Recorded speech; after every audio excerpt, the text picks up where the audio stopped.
You're watching Meet the Movie Press, and coming up, we're going to be talking about reboots of The Matrix and The Fly, Mission Impossible 6, and the DCEU. Welcome to Popcorn Talk, featuring movie discussion, news, and interviews. Popcorn Talk. We talk movies. And now, here's Popcorn Talk's Meet the Movie Press. Hello. Good morning, Simon. Hello. Sunny. Nice How are day. you? I'm very good, very busy. You look beautiful. You look radiant. Thank you so much. Are you pregnant? I am. You're just glowing. I am pregnant, yes. I am Jeff Sneider. You're watching Meet the Movie Press. You can Hey. find me on Twitter at @theinsnyder and over at the tracking board, tracking-board.com, where I'm the editor-in-chief. Simon? Hello, I'm Simon Thompson. You can find me on Twitter at ShowbizSimon, Instagram at ShowbizSimon, and I have a Facebook page. This is Simon Thompson. Oh, you're on the Book of Faces. I am the Wonderful. Book of Faces. Yeah. Guys, we have such a big show today. Yes. There's so much going on. There's never a break when it comes to entertainment news. Yeah. And we're coming off South Super by. busy week this I want week. to talk about some of the reaction to some of the South by Yeah. movies. Beauty and the Beast, which came out today, and you're going to give us the box office report. Yes. That's becoming a thing. It is becoming a thing, isn't it? Yes. There should be a website that talks about that stuff Yes. and industry stuff. But I'm not going to pull a Rachel Maddow Okay. today. I promise the goods, and Yeah. I will deliver them right off Lovely. the top of the bat. So we got to talk about Yeah. the DCEU. We do. A Lot going on. Yeah.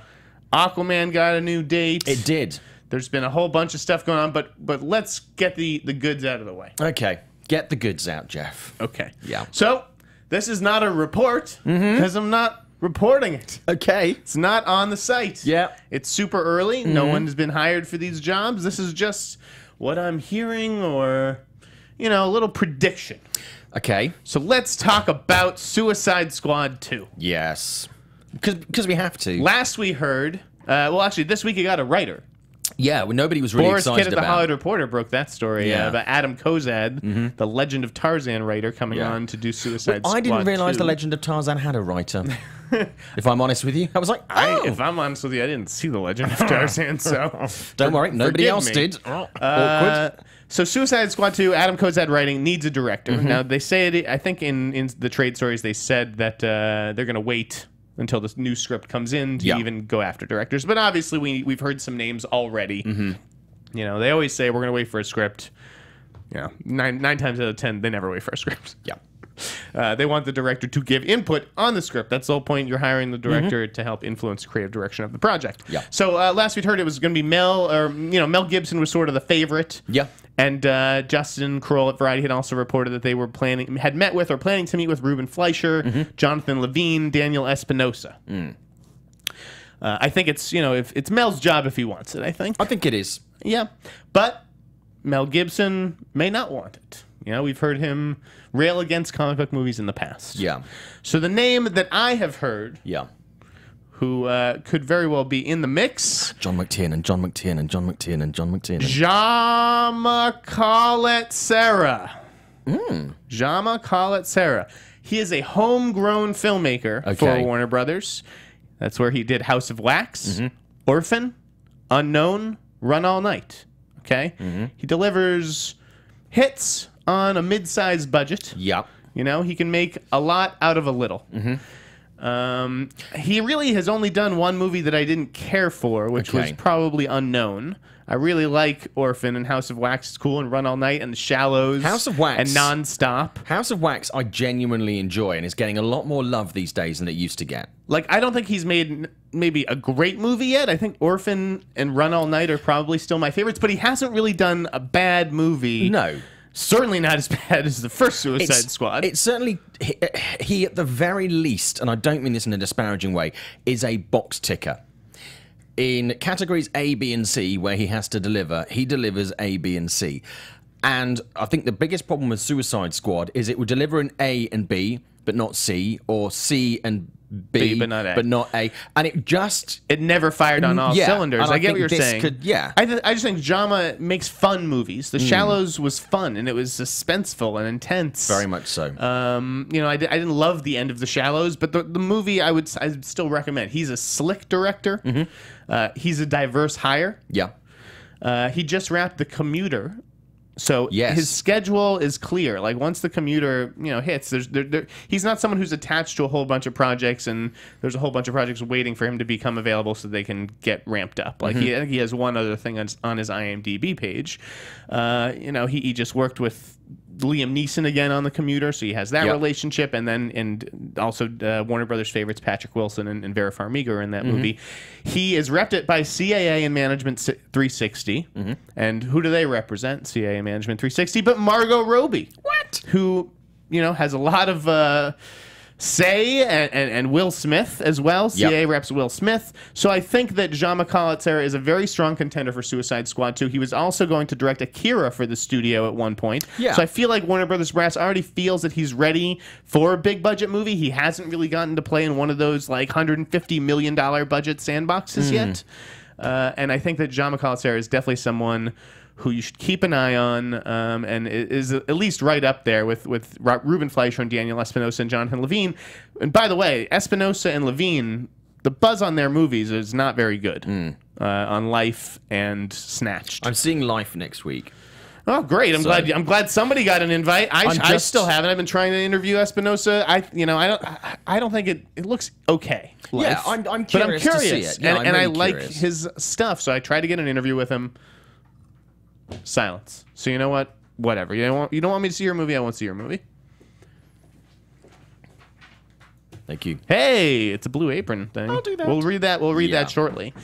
Sticking. So Jean McCallitzer, would you be cool with that? Yeah, I'll be very cool with that. Like you say, I mean, his work has never sort of blown me away, but it's always been very satisfying and satisfactory, and it's delivered what I wanted. So it's like ordering a pizza, you get a pizza. I'm very happy. I ordered a pizza, and that's what I got. So yeah, I'm fine with that. I just think he's earned a shot, and yeah.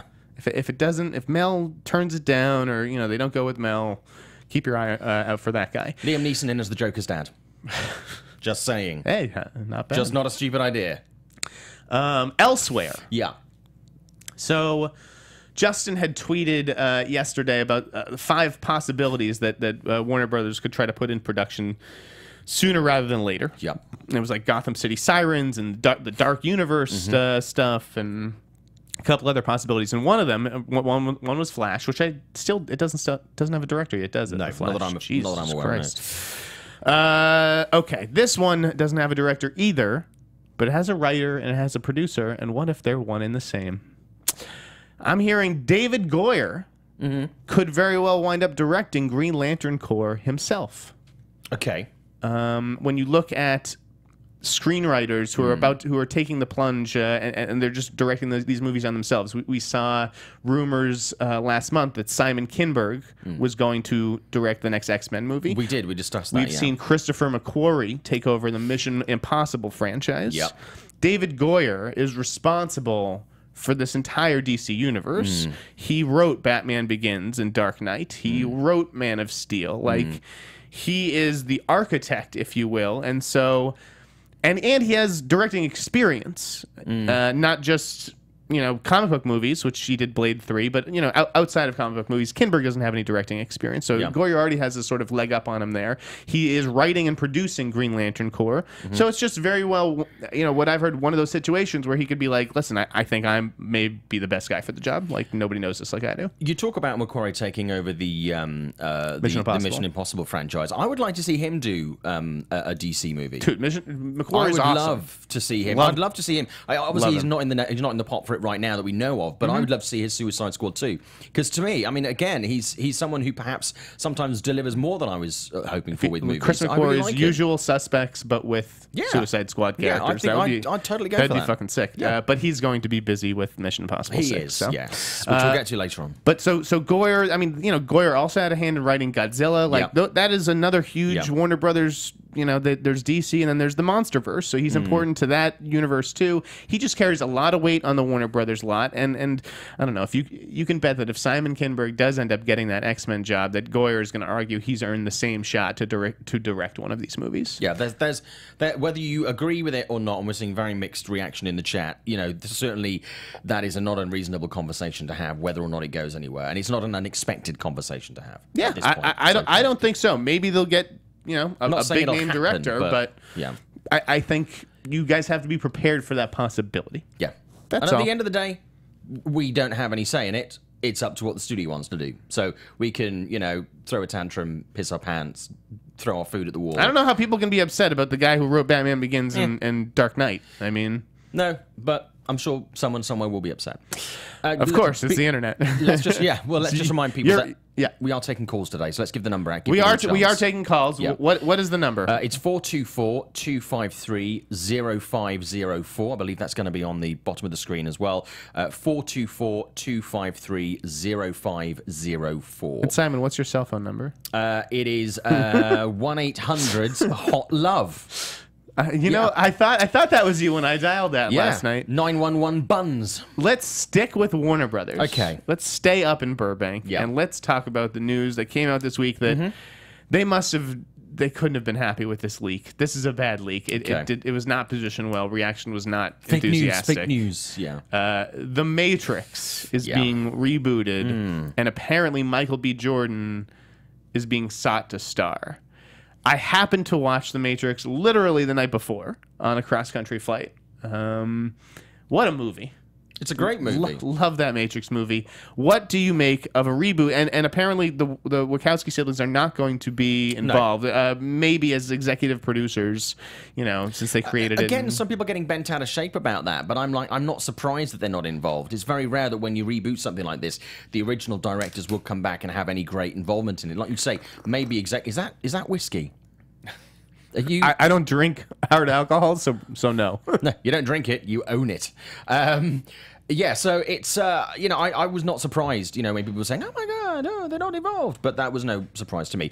Where do I stand on this? I don't think we need it, but I don't think whether we need it or not is going to be a factor. I think if Warner think that they can have another strand which is going to make them money, I think they're just going to do it. I mean, but why not? I get that. I get that your job as a studio executive is to make money for the studio, and this is a franchise that has been lying dormant since 2003. It's very well loved. You could really do some interesting things with it, bearing in mind how technology, computer science, etc. has done it. Sort of get their heads out of their own asses. Those last two movies just introduced these weighty ideas that they were a mess. Those Matrix sequels had some amazing action sequences, but they were a mess. So I'm okay with them not bringing back the Wachowskis or having them be creatively involved. I don't think they should, aside from perhaps in small or cameo roles, I don't think they should bring back Lawrence Fishburne or Keanu Reeves either. I just think go do for something completely clean new reboot within the universe. So we've heard two different things about this, that Zach Penn could be writing a treatment. Yep. And that Deadline said that they had heard a writer's room was being formed. Yep. Both are interesting. Now, what I've heard is that studios, maybe not necessarily with this, I haven't heard this about The Matrix specifically. I've heard just that studios in general are really going to start adopting the Rogue One model. Okay. Where they are going to tell like a sort of a smaller story that's set in one little corner of a universe. So rather than doing a Matrix reboot, maybe Michael B. Jordan is playing a young Morpheus. I think we all assumed he was going to be the new Neo. Maybe this is a Morpheus movie, and how Morpheus got to be the guy whose job it was to search for the one. How did that even happen? Do you know what? I like that idea, and I'll be on board with that. Put me in the fucking writer's room. But Star Wars are doing that. It's worked very, very well for the Cloverfield universe, of which we're going to have a third movie coming soon. I think I would rather see that. I would rather give over my $15 to see that than I would a straight reboot. Here's my question. Man, if I was Warner Brothers and I'm doing the Matrix reboot, I need to control that announcement better. But I'm making a movie about Trinity, or why a woman should be the one.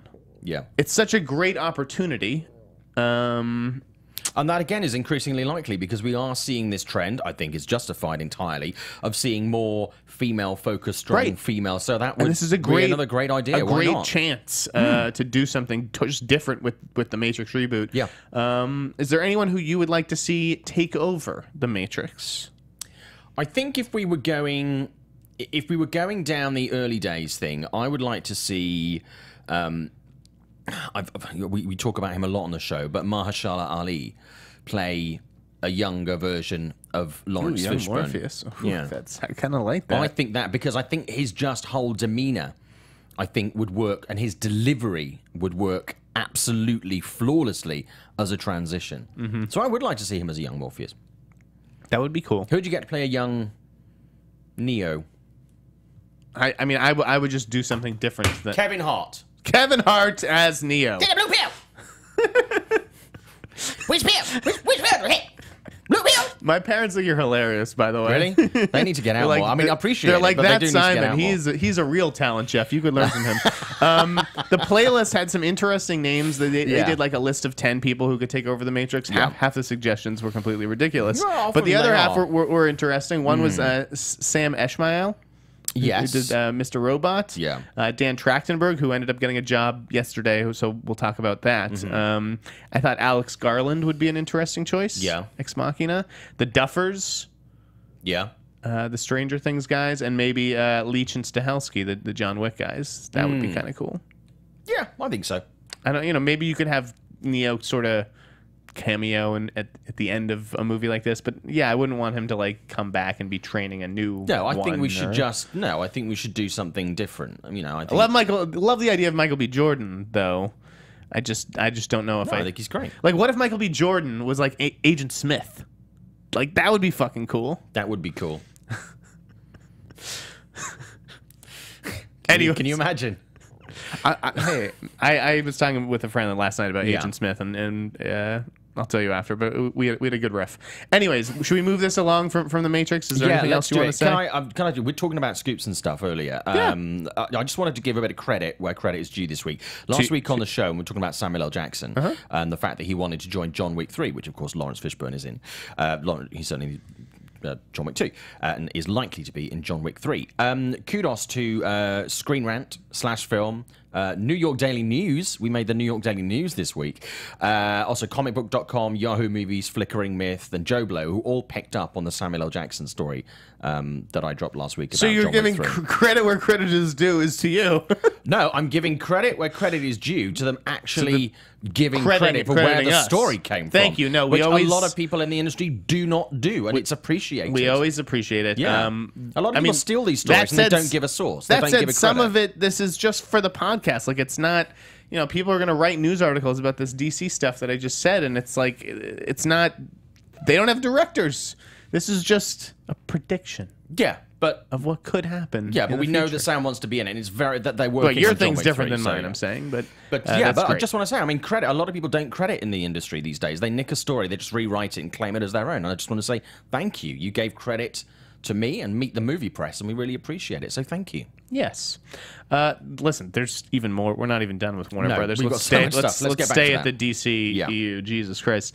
There were rumors this week that Warner Brothers wants Mathew Vaughn to direct Man of Steel 2. I'm very much down with that. Very I mean, much. who isn't down with it? But like, that's. Do I think we need Man of Steel 2? No, I don't. I'm not saying we need it or not. We're gonna get another Superman movie. If anyone could direct it, I think we'd all love Mathew Vaughn.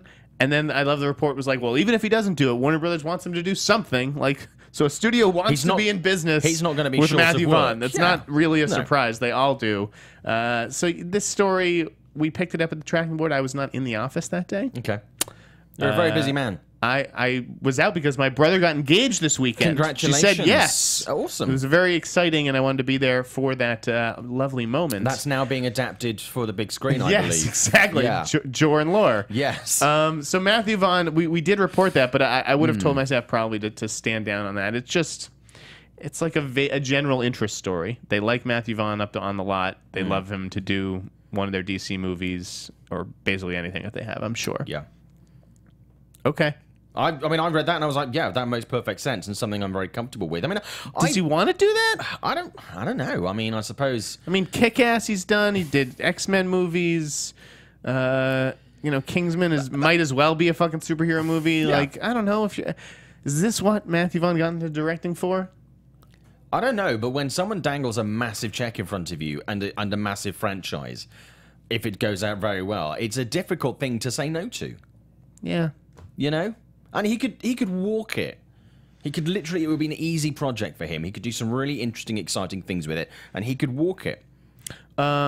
His strength, I think, as a director, comes from the fact that he can make very simple things very clever and very effective by not gilding the lily, by not polishing the turd too much. Right. He can just make things sing very easily, and I think for him, he'd take to it super simple, super simple. Matthew Vaughn's a great director. I'm down to see anything that he puts out, and I'm looking forward to the Kingsman sequel. Before we get to the Aquaman and all that stuff, let's stay with Superman. Yes. Henry Cavill. Yes. Joining Mission Impossible 6. Yes, please. Do we know what the role is? Was that announced last night? I'm not aware that we know what the role is. Here's my take on it. Yep. I think we could see him transitioning to take over from Tom Cruise. Oh. Here's my take. Hot take. Wow. You think that he's being set up like... Wow. That's interesting. Yeah. That is pretty interesting. That's just my hot take on it. That was the first thing that occurred to me. That would make sense. I honestly hadn't... As much as I could watch anything, Tom Cruise could literally read... He could stick him reading a grocery list on YouTube, and I'd watch that shit for hours. We could watch it together. Yeah, brilliant. We'd love that. I don't know if Henry Cavill will be the villain in this. I think he would sort of be a formidable matchup for Tom Cruise. Yeah. I could also see them being related. I could see him being like Ethan Hunt's younger brother, who like Ethan like left behind when he like went off to become a special agent. That would work. You know, and the brother's like, I needed you back then. Where like, those were you? tough years. Mom was dying. So I don't know where Henry Cavill fits in this Mission Impossible puzzle. You've changed Mission Impossible 6 to Days of Our Lives. Yes. That's what I've been trying to do all along. I'm your sister.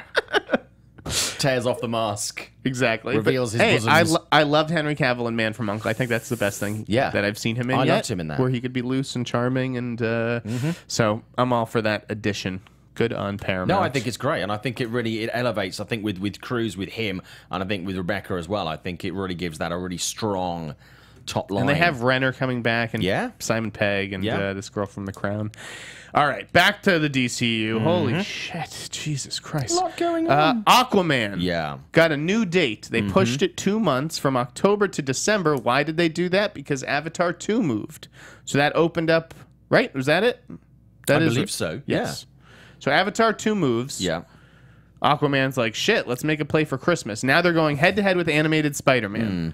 So then Sony puts a Venom movie where the Aquaman movie used to be. You can stick your Venom movie where Aquaman used to be. Then because they had just dated the girl in the Spider's Web on that date. Yeah. So now they're going to move Spider's Web back 2 weeks to go head-to-head with Jungle Book Origins. So that is 2 Warner Brothers Sony showdowns, Jungle Book Origins and Spider-Man, which obviously appeal to different people, and an animated Spider-Man and an Aquaman where you could have some overlap. Yeah. It's going to be very interesting to see if Sony moves its animated Spider-Man movie, which we still haven't heard anything about, now that Aquaman is there.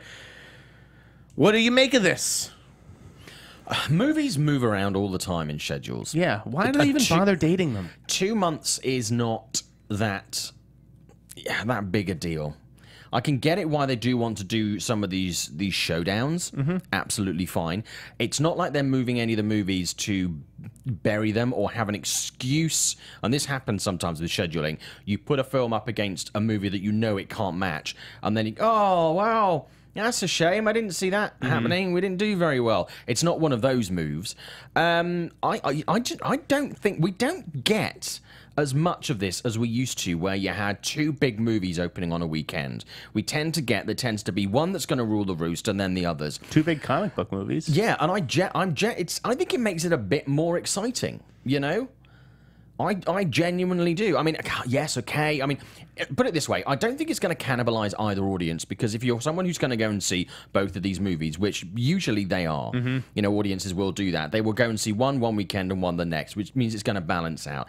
And I think then you get some people who will go and see both of them at the same weekend. So I don't think it's going to... do it back to back. There's no reason for it to be a deficit at the box office. I mean, there might be a slight change, but nothing like, you know, Is there not a Star Wars movie that December? Well, I thought there was, but I don't know. Maybe there wasn't because of Avatar 2. They were like, we're going to respect the champ, so to speak, and steer clear. I mean, Avatar 2 is another interesting thing. I mean, that's moved around, you know. you know, I don't know if there's the fire in the belly from the audience for Avatar 2. I would say, I mean, we're going to say there isn't, and then it's going to make like $2 billion again. But, yeah, I mean, it probably will be very successful, but they're moving that around like, you know, an old person in a nursing home. Yeah, you guys got to wait for the first casting announcement to know that that's actually coming, you know, the following year. Yeah, I mean, to be honest with you, I mean, I think it's interesting moves. I think, if anything, it's probably a benefit. You know, because it does mean we have these exciting clashes that we don't get so often anymore. But no real surprises. I mean, it's not like they're pulling from a summer and putting it to a February, or pulling it from a Christmas release and sticking no, they're giving it a prime slot in the middle of the holidays. I think it shows faith in the product. I think that they're very confident in Aquaman. Yeah. We'll see how Wonder Woman goes. And at the end of the day, with the DC Universe, it really does not pain to actually have a bit more time and attention paid to some of these films, because they do need to nail a DC movie that entirely delivers, not just for the hardcore fans, but for the people who aren't the hardcore fans, who come away and have that same feeling they do from a Marvel movie.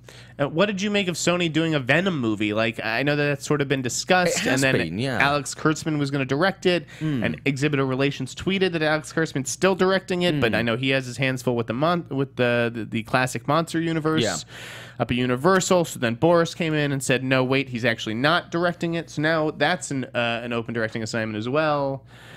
Do we need a Venom movie? Like, who plays Venom? Is it going to be Donald Glover? Okay, here's my take on it. Do we need a Venom movie? No, but I think one of the biggest issues with the fact, certainly from the Spider-Man part of the Marvel Universe, is that a lot of the movies the villains have not been completely or as well developed as they could have been, and sometimes the films have been overstuffed with villains. So I think to actually Jinx. You owe me Coke. Shit, I can't talk now. And so basically, I think what they're doing, actually making the decision to give a villain the chance to breathe, so we actually get to know these person before they kill them off in 2 hours and 20 minutes. You know, and go, hey, oh, dead. I think is actually a really good idea, because I think there's money to be made, and B, I think to have a really well drawn, pardon the pun, and characterized villain within that part of the universe is no bad deal. It's worked in other areas of the Marvel Universe, and I think it's a good thing to have here. They've been trying to do this for a long time now. Again, I think it'll come down to who they get to direct this thing. And I didn't think Topher Grace was terrible as Venom. I mean, okay, he's never going to be the top of anybody's... Let me break this news right now. Topher Grace is not coming back to play Venom.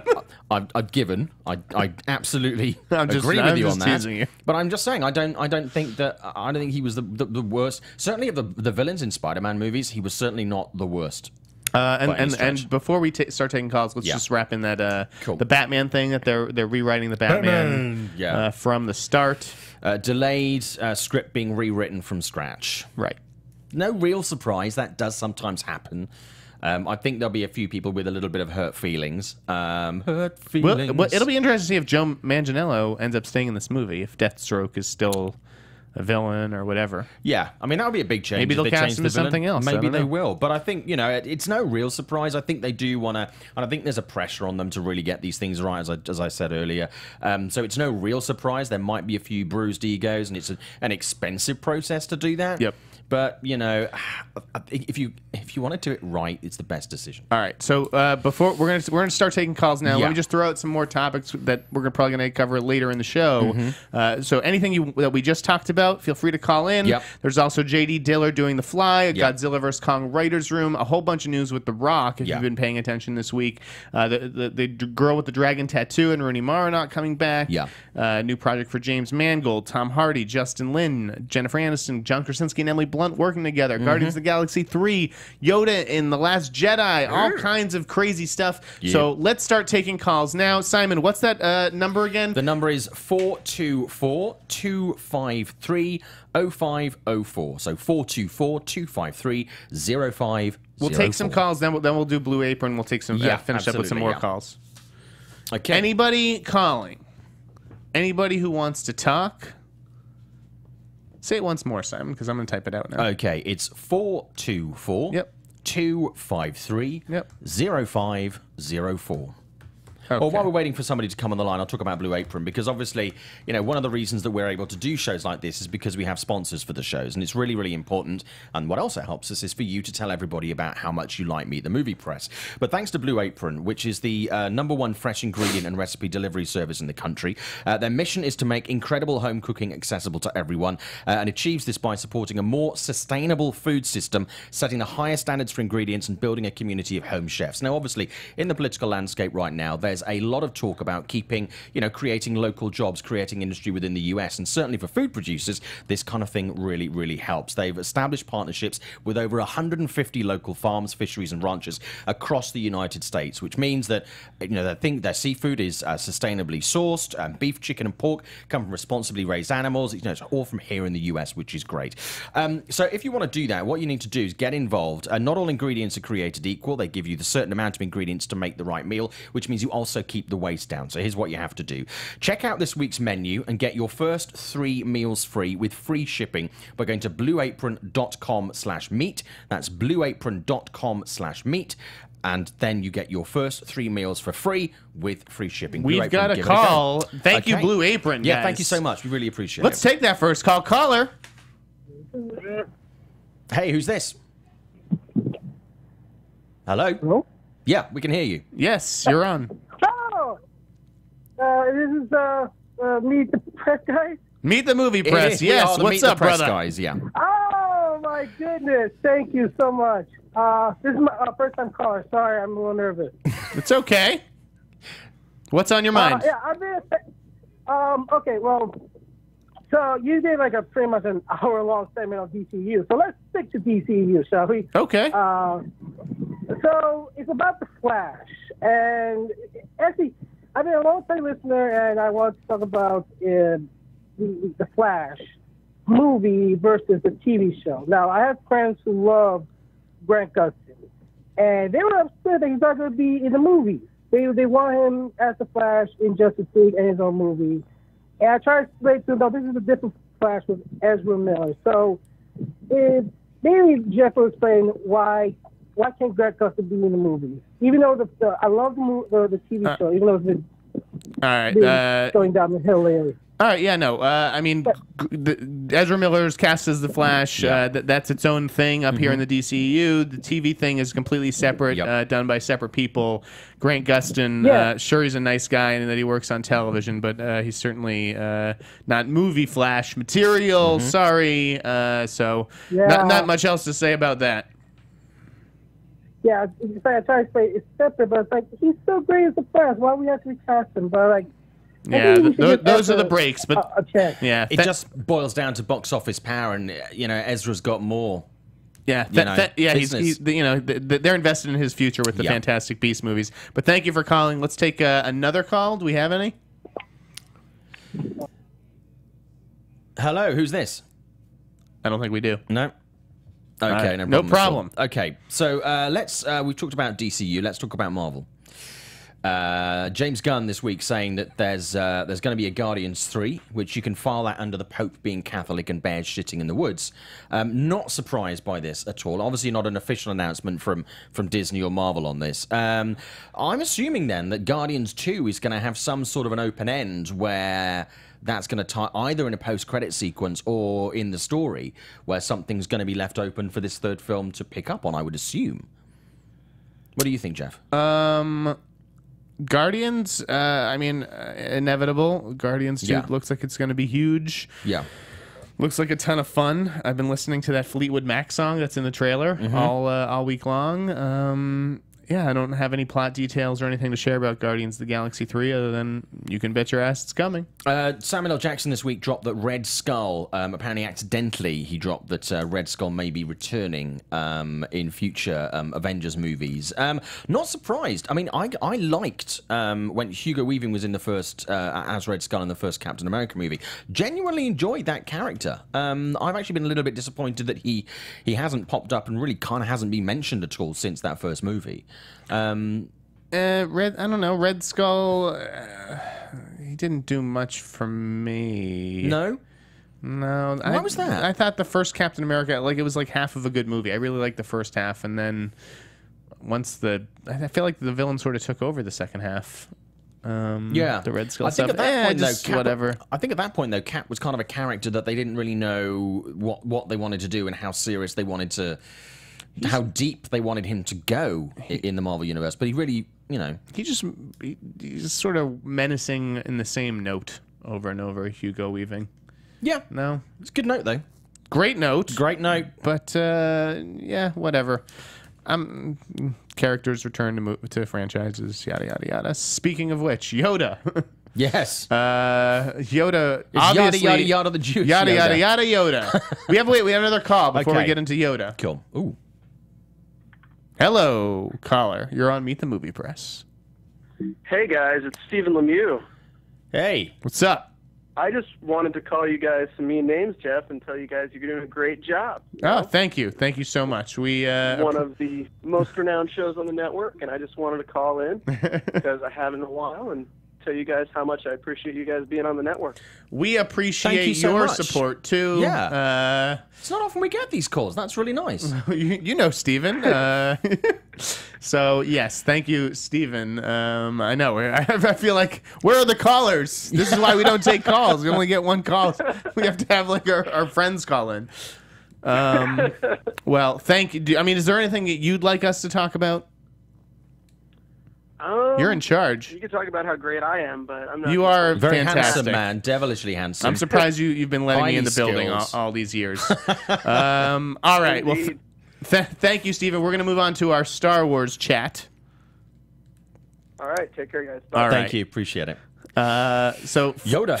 Frank, this is Frank Oz who Yeah. gave this up. Yeah, apparently he accidentally confirmed that Yoda's going to be in The Last Jedi, which again is kind of far that undo, not entirely surprised. I mean, I said this completely unprovoked a couple of weeks ago that I thought Yoda was going to factor somewhere. I can't because imagine it's so the Jedi restraint focused. it took Lucasfilm and JJ to keep him out of the first movie, Force Yeah. Awakens.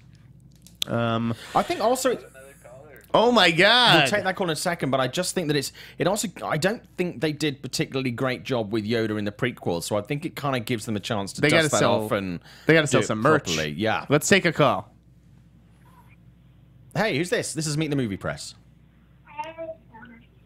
Hello? Hello, you're on Meet the Movie Press.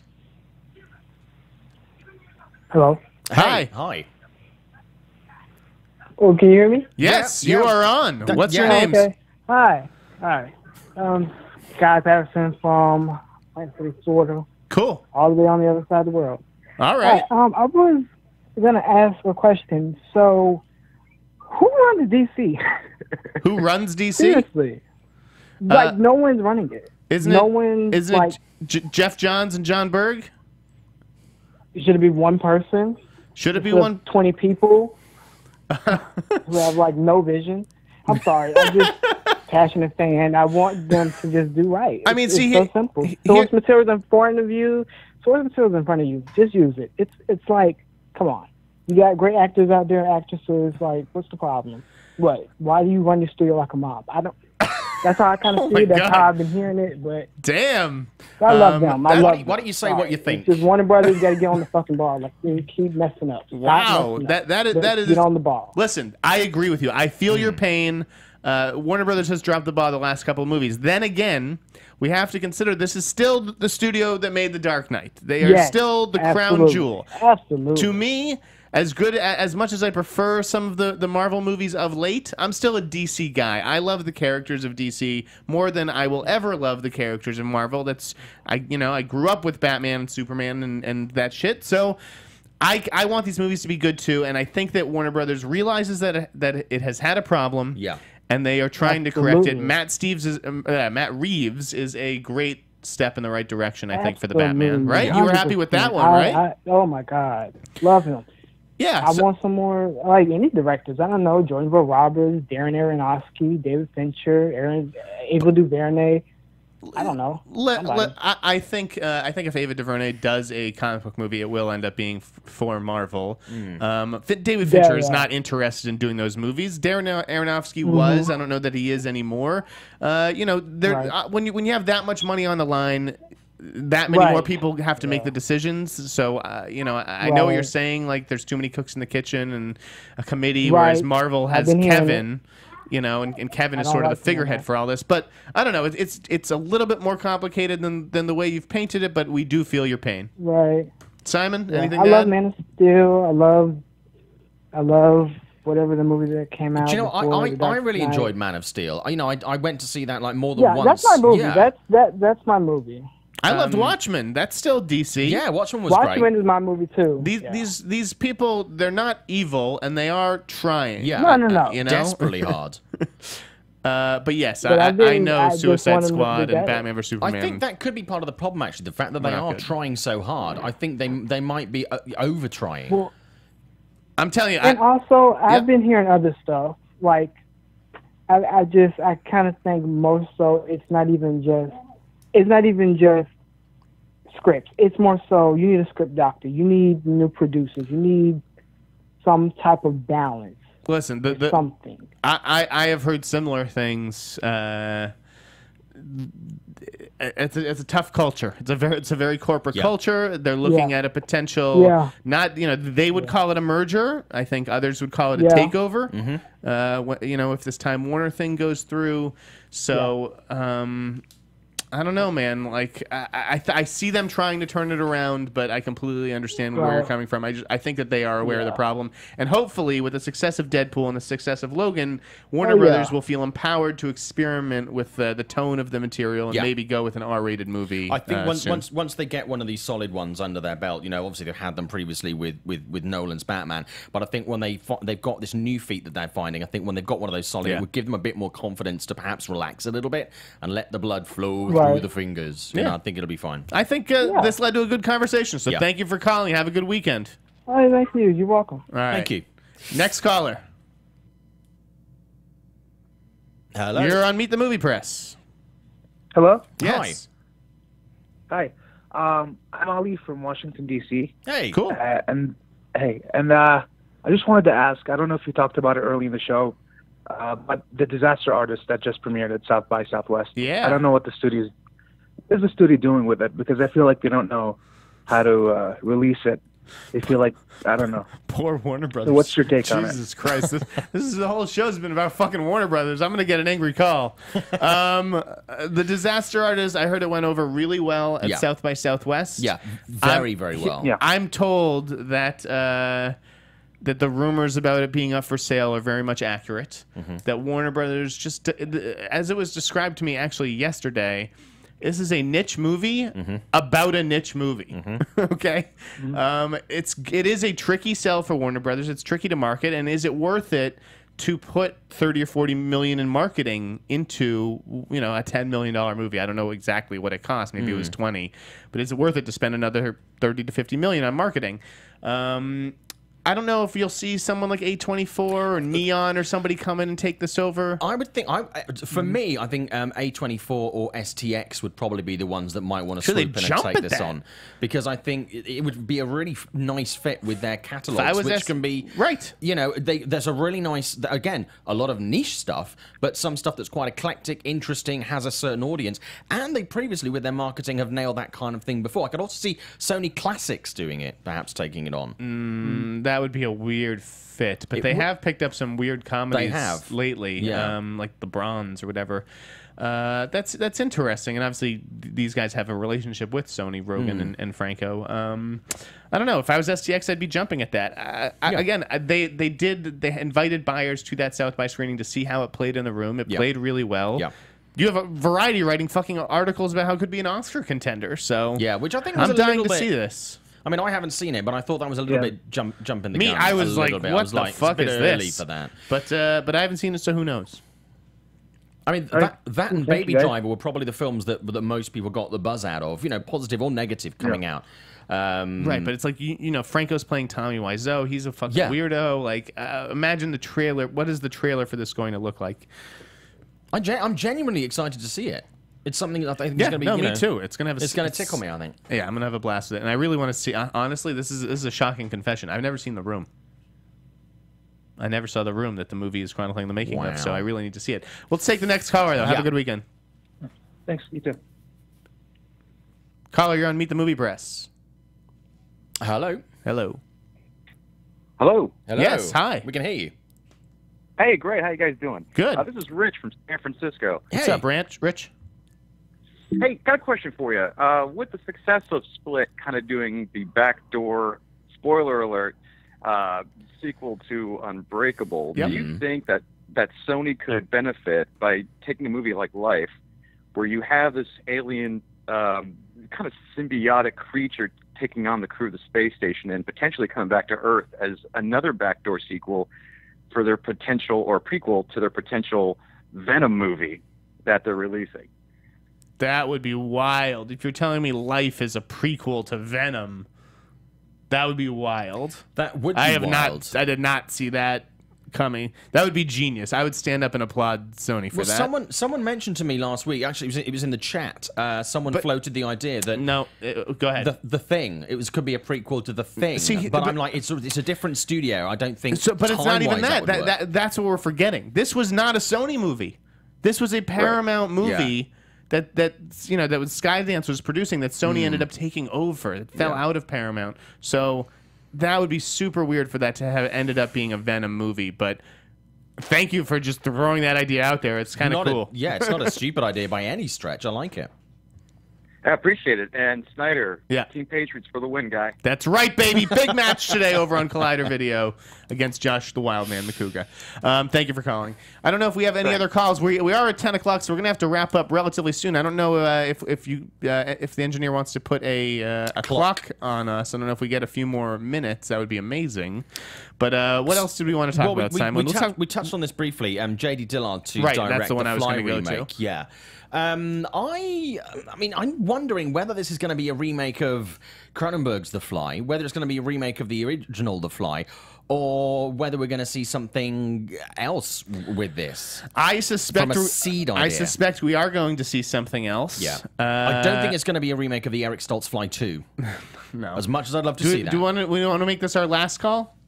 Let's take one more call. Okay. Caller, you're on Meet the Movie Press. Hello. Hey, Hello. Who's this? Hey. So it's AJ from Jersey City. What's I guess up? I'm one of the last ones calling for the day. Yeah. Okay. I had a question about the Matrix reboot situation. Mm-hmm. I saw this come out, I guess, earlier in the week online, and I was just curious, is this... I hate to bash Warner's the whole show again, but is this Warner's reaction to the R-rated Logan and that they're moving in this direction? R-rated Matrix would be awesome. Yeah. That's how I would maybe even do it if I were them. Yeah, go along the sort of the John Wick, Wolverine, we're going to decide. routes, We're not going to experiment with the DCU. We're going to keep those at PG-13. But here's this Matrix thing, and what if we just made that fucking super hardcore and badass? Well, to me, Suicide Squad. The Matrix was R. The Matrix was R, wasn't it? Yeah, it's a hard R movie. Yeah. So then I assume that the reboot will be R anyways. Yeah. Sorry, I was realizing how many people get shot in the fucking head in this movie. It's definitely R. But yeah, I mean, I think it would. The films like Logan, films like Deadpool have shown that if you make a hard R-rated action movie, audiences will still turn out. You just have to make a really good movie. Yeah. Is it a reaction to Logan? I don't know. No. It doesn't feel like that to me. No. I think it's part of a trend. I don't think it's a reaction. Executives looking at the IP that the studio owns and being like, why are we not taking advantage of this? Fucking, I'd go to the Matrix Land before I go to Harry Potter World. I would go to the Matrix fucking theme park. That would be sick. Anyways, back to The Fly. Thank you for calling. Have a good weekend. Yeah, thank you. J.D. Dillard, have you seen Slight yet? I have not. It's really good. Sweet. I'm backing this guy, J.D. Dillard. I like this guy.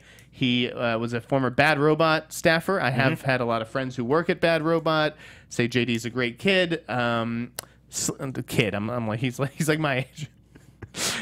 Slight is really cool, and I'm glad that they're going in a different direction with this. I think that J.D. Dillard and his co-writer are going to do something different with this. We're being told to wrap up, so we've got a couple of minutes. A Dragon Tattoo sequel or reboot. Apparently eyeing Scarlett Johansson or Natalie Portman.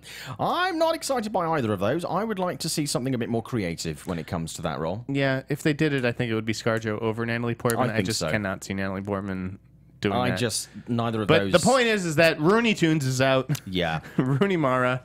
That'll be a fun thing to see. Who they cast. Big movie this weekend. We've got to end on this. Right, we're going to end it with Beauty and the Beast. Beauty and the Beast. I went to see it on Saturday. I absolutely loved it. I am confused, though, exactly what the gay moment is, because most of the movie is pretty gay. It's very campy. It's very flamboyant. I spoke to people afterwards, and I was like, "What was the moment?" And apparently, there's one at the end, and I'm like, "Well, there could be a number at the end." It's great. I absolutely loved it. I mean, I love the original. I love the musical. I love the stage play. I think they've done an absolutely superb job with this. It's such a great movie. And if you're worried about taking kids to see it because of this gayness, really, you have nothing to worry about. It is not. Well, I mean, there's nothing to worry about anyways, and movies aren't homosexual. Yeah. It's great. Emma Watson has never been better. This does seem to fit her well, and I've heard a lot of good stuff about Dan Stevens. Amazing. Box office is looking at it's 16.3 million last night on previews, 120 million plus this weekend. Looking at 220 over the worldwide weekend, which is great, which puts it above Hunger Games and above Batman vs Superman, which is great, which are the current two biggest ones. It deserves every single penny that film makes. It is great. On a $160 million budget plus the massive ad spend, I think it's going to very easily make it a load of money. I could think this could be one of the first movies this year to get really, really close to $1 billion. I think it's definitely going to hit $1 billion. Very easily. And that'll do it for our show. Simon, where can the good folks find you? You can find me on Twitter at ShowbizSimon, Instagram at ShowbizSimon, and you can find me on Facebook. My page is This Is Simon Thompson. And I'm Jeff Sneider, at the InSneider on Twitter. You can find me over at the Tracking Board, tracking-board.com. Make sure to check out my Schmodown match against Josh McCouga later today. Thank you for watching the Popcorn Talk Network. Make sure to rate, comment, subscribe, and thank you to Blue Apron, our sponsor. First 3 meals free shipping, blueapron.com/meet. Guys, meet the movie press. You just did it.